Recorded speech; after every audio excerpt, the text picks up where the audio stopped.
সম্পূর্ণ সুস্থ মণিমালা জলপরি বাঁশের বাড়ির দড়ি টানতে টানতে লোকটির কাছে নিয়ে যায়। তারপর তাকে যতীন ভাসমান বাঁশের বাড়িতে তুলে রক্ষা করে।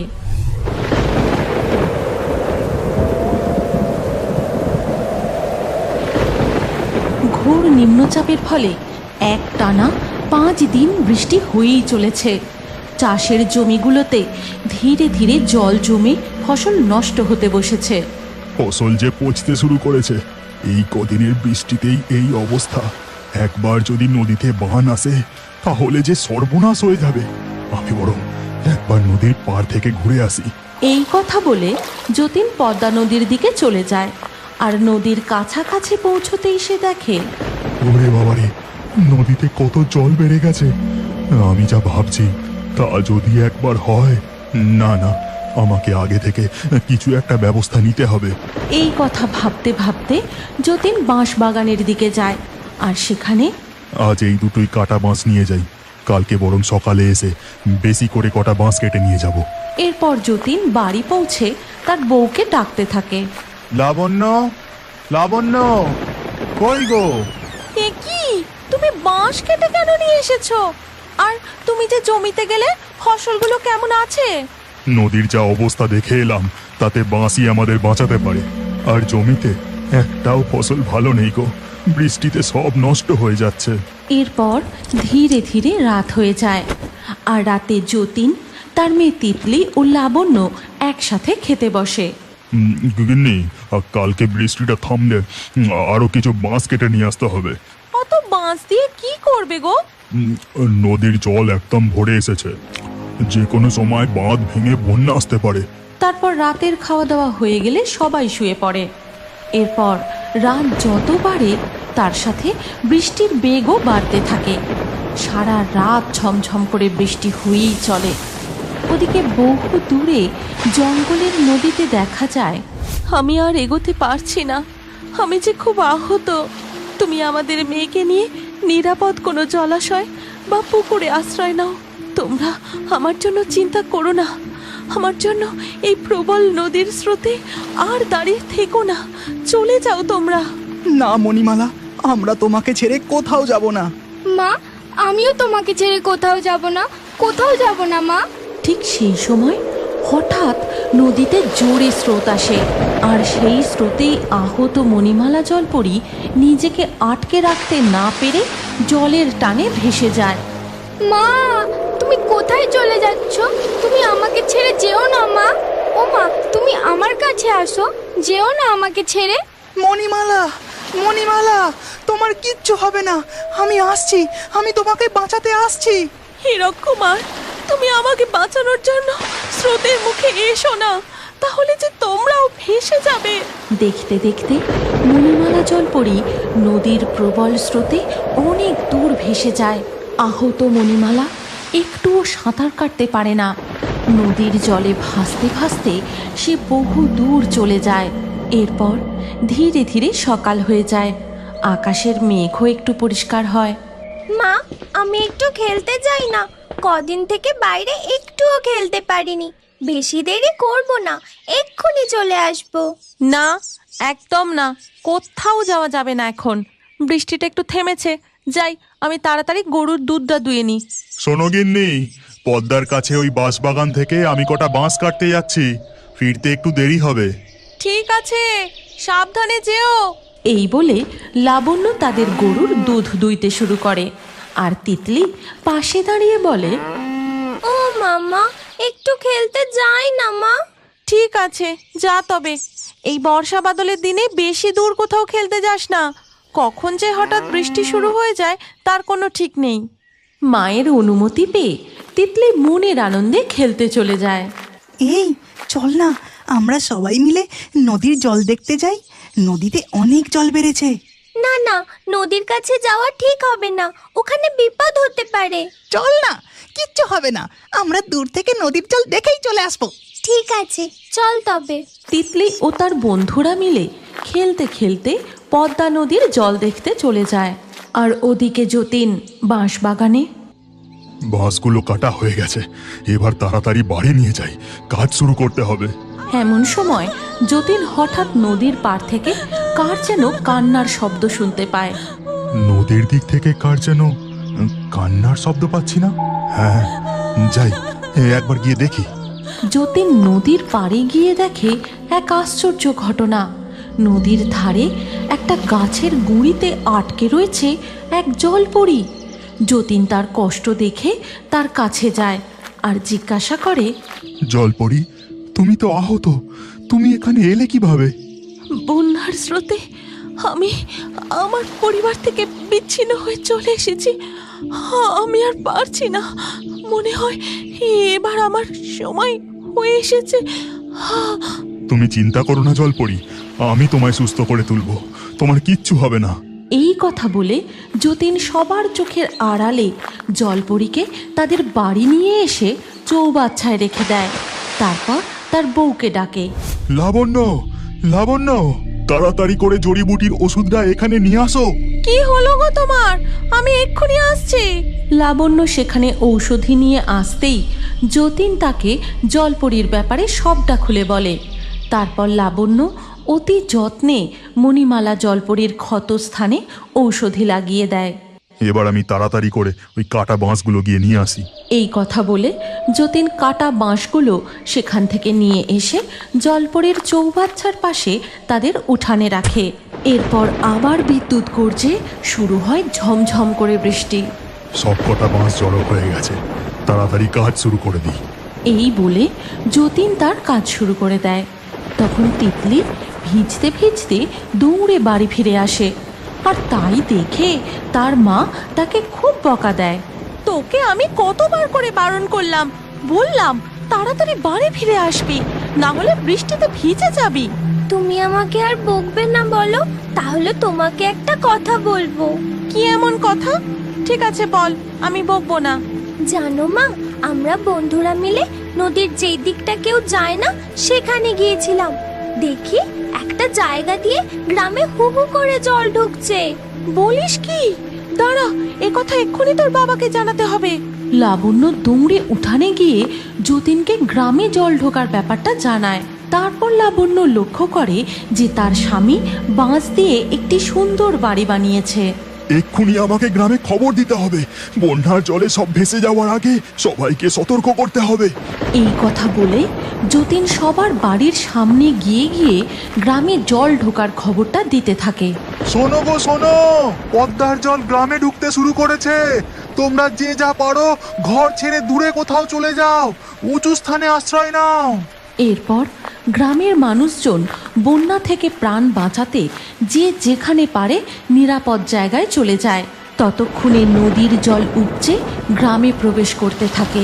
যতীন বাড়ি ফিরে গিয়ে তার মেয়ে, বউ ও গরুকে নিয়ে জলে ভাসমান বাঁশের ঘরে আশ্রয় নেয়। এরপর জল বেড়ে বন্যার আকার ধারণ করে। তখন তিতলি হঠাৎ লক্ষ্য করে, মা, বাবা, ওই দেখো কে একজন জলে ভেসে যাচ্ছে। ও যে সাঁতার কাটতে পারছে না, এক্ষুনি ওকে জল থেকে টেনে না তুললে বিপদ হয়ে যাবে। কিন্তু তাড়াতাড়ি ওর কাছে পৌঁছবো কি করে? এমন অবস্থা দেখে জলপরী বলে, চিন্তা করো না, তোমার এই বাঁশের বাড়ির সাথে যে দড়িটা বাঁধা আছে এটা আমি টেনে ওই লোকটার কাছ পর্যন্ত নিয়ে যাচ্ছি।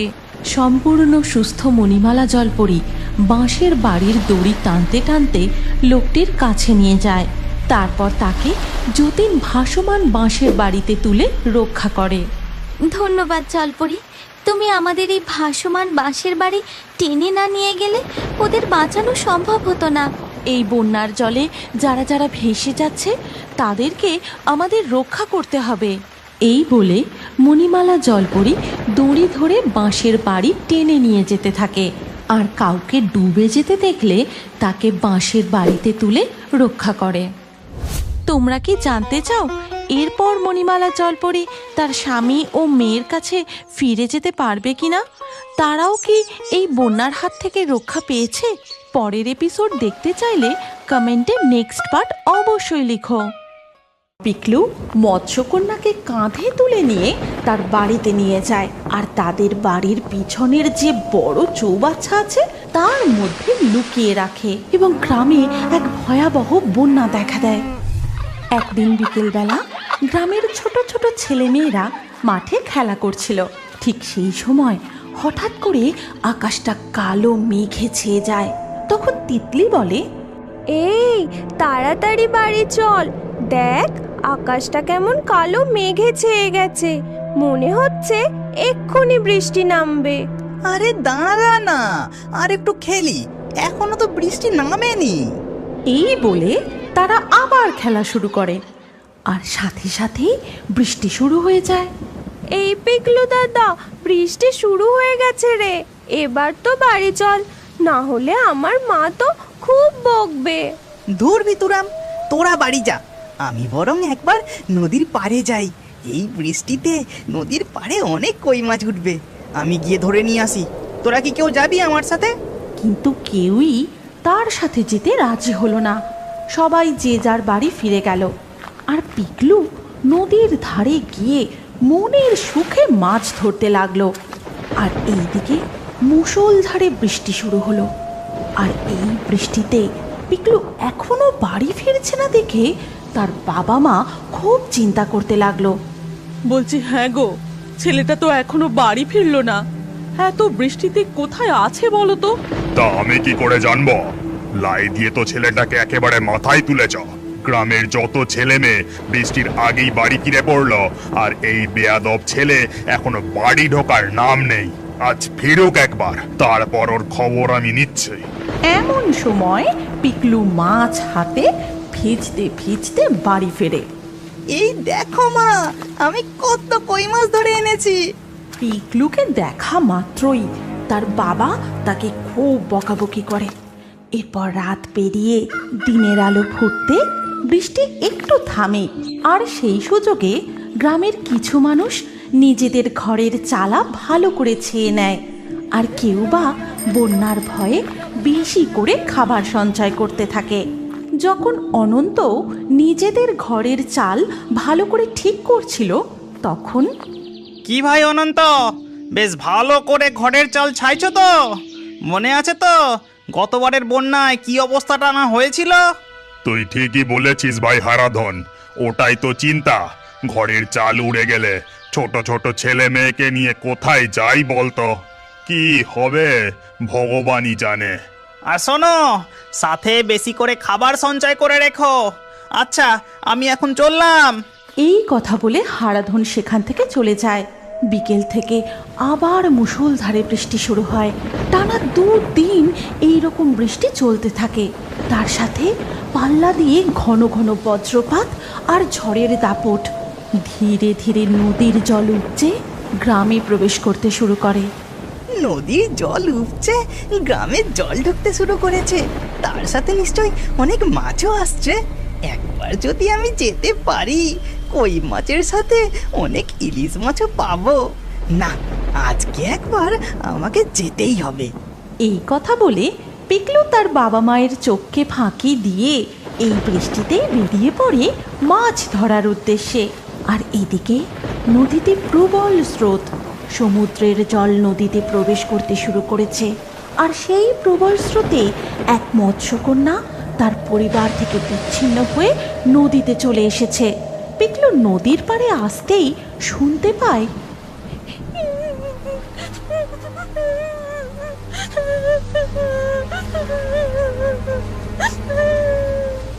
এ কি, এই এত বৃষ্টিতে এখানে কে কাঁদছে? তারপর পিকলু এদিক ওদিক তাকাতেই দেখতে পায় নদীর পাড়ে এক গাছতলায় অদ্ভুত চেহারার একটি মেয়ে বসে বসে কাঁদছে, যার উপরের অংশ মানুষের মতো আর নিচের অংশ একটি মাছের লেজ। পিকলু তৎক্ষণাৎ তার কাছে গিয়ে বলে, কে তুমি? আর তুমি এখানে বসে কাঁদছো কেন? আমি একজন মৎস্যকন্যা। জলের প্রবল স্রোতের কারণে আমি আমার পরিবার থেকে বিচ্ছিন্ন হয়ে এখানে চলে এসেছি। আমার খুব ভয় করছে, আমার বাবা মা কোথায় গেল? আমি তাদের কাছে যাব। তুমি একদম ভয় পেও না মৎস্যকন্যা, তুমি ঠিক তোমার মা বাবার কাছে ফিরে যাবে। কিন্তু এখন তুমি এখানে থাকলে পাশের জঙ্গলের জন্তু জানোয়ার তো তোমার উপর আক্রমণ করতে পারে। তাছাড়া গ্রামের কেউ যদি তোমাকে দেখে ফেলে তাহলে তোমার বিপদ হতে পারে। তুমি বরং আমার সাথে আমার বাড়ি চলো। নদীর স্রোত কমে গেলে আমি আবার তোমাকে নদীতে ছেড়ে দিয়ে যাব, কেমন? কিন্তু আমি তো জল ছাড়া থাকতেই পারি না। চিন্তা করো না গো মৎস্যকন্যা, আমি তোমার থাকার সব ব্যবস্থা করে দেব। তারপর পিকলু মৎস্যকন্যাকে কাঁধে তুলে নিয়ে তার বাড়িতে নিয়ে যায়, আর তাদের বাড়ির পিছনের যে বড় চৌবাচ্চা আছে তার মধ্যে লুকিয়ে রাখে। মৎস্যকন্যা, তুমি এখানে নিশ্চিন্তে থাকো, তোমার কোনো ভয় নেই। আমি তোমাকে সময় সময় এসে খাবার দিয়ে যাব, ঠিক আছে? এই কথা বলে পিকলু সেখান থেকে চলে যায়। দিন দিন বৃষ্টির পরিমাণ আরও বাড়তে থাকে এবং গ্রামে এক ভয়াবহ বন্যা দেখা দেয়। গোটা গ্রাম সেই বন্যার জলে ডুবে যায়। ধীরে ধীরে মানুষের ঘরে সঞ্চিত খাবারও ফুরিয়ে আসে। এমনই একদিন মৎস্যকন্যা, ও মৎস্যকন্যা, বেরিয়ে এসো, আমি তোমার জন্য খাবার এনেছি। পিকলুর ডাক শুনে মৎস্যকন্যা জলের উপরে মাথা তোলে। আজ এইটুকুই খাবার আনতে পেরেছি। বন্যার জন্য যা সঞ্চিত খাবার ছিল তা প্রায় শেষ গো। এবার যে আমরা কি খেয়ে থাকবো কিছুই জানি না। পিকলুর কথাগুলো শুনে মৎস্যকন্যার খুব মন খারাপ হয়ে যায়। তখন সে বলে, চিন্তা করো না বন্ধু, তুমি ঘরে গিয়ে দেখো সেখানে তোমার জন্য কি অপেক্ষা করছে। এই কথা শুনে পিকলু সেখান থেকে দৌড়ে তাদের ঘরে গিয়ে দেখে সেখানে অনেক খাবার রয়েছে। আর তাই দেখে, মা, বাবা, তাড়াতাড়ি এসো, এসে দেখে যাও। পিকলুর বাবা মা সেখানে এসে এত খাবার দেখে পুরো অবাক হয়ে যায়। তারপর পিকলু তাদের সমস্ত ঘটনা খুলে বলে। তখন সবাই মিলে মৎস্যকন্যার কাছে যায়। তোমাকে অনেক অনেক ধন্যবাদ মৎস্যকন্যা। আমি বুঝেছি তুমি জাদু করে এত খাবার এনে দিয়েছো। কিন্তু মৎস্যকন্যা, শুধু তো আমরা নয়, এই গ্রামে অনেক মানুষের ঘরেই তো খাবার শেষ হয়ে গেছে গো। আমার বন্ধুরাও নিশ্চয়ই না খেয়ে আছে। তুমিও তাদের জন্য কিছু ব্যবস্থা করে দাও। মৎস্যকন্যা এই কথা শুনে জাদু করে সেখানে আরও অনেক খাবার এনে দেয়। তারপর পিকলু আর তার বাবা মা মিলে গ্রামের সবার বাড়িতে গিয়ে সেই খাবার পৌঁছে দেয়। কিন্তু এদিকে বৃষ্টি থামার কোনো লক্ষণই নেই। ধীরে ধীরে বন্যার জল আরও ভয়ঙ্কর রূপ ধারণ করে। এমনই একদিন পিকলু মন খারাপ করে মৎস্যকন্যার কাছে বসেছিল। কি হয়েছে বন্ধু, তোমাকে এমন দেখাচ্ছে কেন? তোমার কি মন খারাপ? হ্যাঁ গো মৎস্যকন্যা, আজ তো পোলিও খাবার দিন গো। আমার বনুকেও পোলিও খাওয়াতে হবে। কিন্তু এই বৃষ্টিতে বন্যায় বনুকে পোলিও খাওয়াতে কি করে নিয়ে যাই? তুমি চিন্তা করো না বন্ধু, আমি এক্ষুনি ব্যবস্থা করে দিচ্ছি। এই কথা বলে মৎস্যকন্যা নিজের রূপ বদলে একটি নৌকায় রূপান্তরিত হয় আর বলে, নাও বন্ধু, এই নৌকায় উঠে পড়ো। তারপর তুমি তোমার বোনকে পোলিও খাইয়ে নিয়ে এসো। আর তার সাথে সাথে গ্রামের আরো যেসব বাচ্চাদের পোলিও খাওয়ানোর দরকার তাদের নিয়ে নাও। মৎস্যকন্যার কথা মতো পিকলু আর তার মা বোনকে নিয়ে নৌকা করে পোলিও খাওয়াতে যায়। গ্রামের আরও সমস্ত মায়েরা তাদের বাচ্চাদের নিয়ে নৌকায় উঠে পড়ে এবং সব বাচ্চাদের সময় মতো পোলিও খাওয়ানো হয়ে যায়। এইভাবে মৎস্যকন্যা নানানভাবে বন্যার সময় তাদের সাহায্য করতে থাকে এবং ধীরে ধীরে বৃষ্টির জল কমে আসে। বন্যার জলও ধীরে ধীরে নামতে থাকে। একদিন তোমাকে যে কি বলে ধন্যবাদ দিই। এই বন্যার সময় তুমি আমাদের অনেক সাহায্য করেছো মৎস্যকন্যা। না বন্ধু, তুমিও তো আমার বিপদের দিনে আমায় তোমার বাড়িতে আশ্রয় দিয়েছো। চলো বন্ধু, এখন আমি তোমাকে নদীতে ছেড়ে দিয়ে আসি। এবার যে তোমার পিতামাতার কাছে ফিরে যাওয়ার সময় হয়ে এসেছে। তারপর পিকলু মৎস্যকন্যাকে কাঁধে নিয়ে আবারও নদীতে ফিরে যায়। ঠিক তখনই মৎস্যকন্যার বাবা মা তাকে খুঁজতে খুঁজতে নদীর পাড়ে চলে আসে। বাবা মাকে দেখে মৎস্যকন্যা খুব খুশি হয়, তাদের গিয়ে জড়িয়ে ধরে এবং সব ঘটনা তাদেরকে খুলে বলে। সব কথা শুনে মৎস্যকন্যার মা মণিমালা বলে, এই নাও বৎস, এই জাদুর মুক্ত তুমি তোমার কাছে উপহার হিসাবে রাখো। যখনই কোনো সমস্যায় পড়বে এই মুক্ত নদীর জলে স্পর্শ করিয়ে আমাদের স্মরণ করবে, আমরা তখনই তোমার কাছে চলে আসব। আমাকে এতদিন ধরে আশ্রয় দিয়ে সুরক্ষিত রাখার জন্য তোমাকে অনেক অনেক ধন্যবাদ বন্ধু। এবার তাহলে আমরা আসি। এই কথা বলে মৎস্যকন্যা তার পিতামাতার সাথে জলে ডুব দিয়ে সেখান থেকে চলে যায়। তারপর পিকলু জাদুর মুক্ত নিয়ে বাড়ি ফিরে যায়। বন্যার জল কমে গিয়ে তাদের গ্রাম আবারও আগের মতো প্রাণবন্ত হয়ে ওঠে। চাষিরা মাঠে ধানের চারা লাগায়, গবাদি পশুরা ঘুরে ঘুরে নতুন গজানো কচি ঘাস খায়, আর পিকলু তার বাবা মায়ের সাথে সুখে শান্তিতে থাকতে শুরু করে। তুমি কি এখনো বড় হয়ে কার্টুন দেখতে ভালোবাসো? তাহলে তোমার নাম ও বয়স কমেন্টে জানাও। আর আগের ভিডিও থেকে লাকি ড্রয়ে নির্বাচিত নামগুলি হলো রাজ, নূপুর, রাজদীপ, পল্লবী, মনিরুল, রূপা, শঙ্কর, সোমা, রানী, টুম্পা, অস্মিতা, সুইটি, হাজিকুল, নন্দিনী, কাবেরী। যে সকল দর্শক আমাদের চ্যানেল সাবস্ক্রাইব করে তারপরে কমেন্টে নাম লিখেছেন, আমাদের পরবর্তী ভিডিওতে তাদেরই নাম বাছাই করা হবে। তাই রিও বার্ডস ইউটিউব চ্যানেল অবশ্যই সাবস্ক্রাইব করবেন এবং স্ক্রিনের উপরে আসা আমাদের পরবর্তী গল্পটিও দেখুন, তাতেও আপনার নাম থাকতে পারে। না থাকলে আবারও আপনার নাম পরবর্তী ভিডিওতে লিখে দিন। কি ভাবছেন? তাড়াতাড়ি ক্লিক করে দেখুন।